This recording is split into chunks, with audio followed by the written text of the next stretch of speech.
Welcome back, everyone. We want to do everything we can to ensure our pets are as healthy and happy as possible. So what vaccinations should I give my pet, and how often should they be given? Well, the answer depends on your pet and your lifestyle. Dr. Melissa Webster is here to tell us more. Good to have you here. Well, thank you. There are some, now, first of all, why do we need vaccinations in the first place?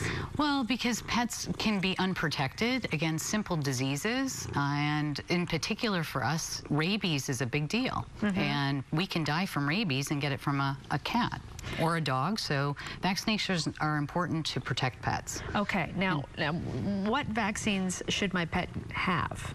That can be a confusing question to answer directly, but bottom line, pets, we have core vaccines that are like base vaccines that every pet should have. Okay. And then, well, we have canine core vaccines that we're looking at right now. So these are the ones you absolutely have to have for your dog.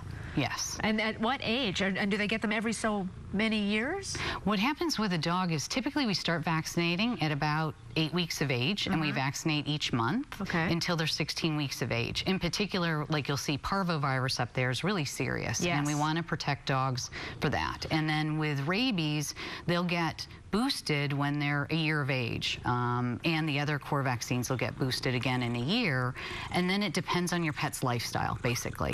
And if they, pardon me, sorry. We have non-core vaccines for canines right now that we're looking at. So these are the ones that they don't have. Not every pet needs these vaccines. It depends again on lifestyle. If they're going to be boarding, a lot of times we'll have them have Bordetella, and we're also doing a newer one, which is influenza.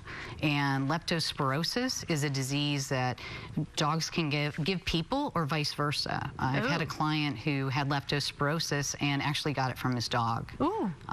So those vaccines, he was a cancer patient, so he was much more susceptible. So it depends on what's happening with the pet's lifestyle, their age, and, you know, are they going to be boarding or going anywhere too? Right. Now we're talking about cats, because you brought your cat, Chester, and I'm sure Chester's up on all his vaccines. Let's talk about the feline core vaccines, first of all. Okay, these are the ones you absolutely have to have. Correct. Now, what is that first? I can't even pronounce it. Panleukopenia, and that disease tends to have some respiratory issues, ocular and lung issues, and then calicivirus and herpes virus have other ocular issues and respiratory issues, and obviously rabies. Right, and then we have non-core vaccines. Now, why would you want? Well, with cats, ideally we want cats to stay inside. Some cats have higher exposure because they go on a patio, on a lanai. What if they escape? We have a big problem with leukemia and AIDS here in Tampa. This is the first I've heard of feline AIDS. I had no idea. Now, why do we have a problem here in Florida? Well, unfortunately, we have a lot of cats that don't have homes, or feral cats, and if Chester's to get out and encounter a feral cat, they may not be as well cared for or protected. They may have, if they're lucky in this county, have had one vaccine, but it's just not safe for Chester to encounter them. Now, how would Chester get leukemia from another cat?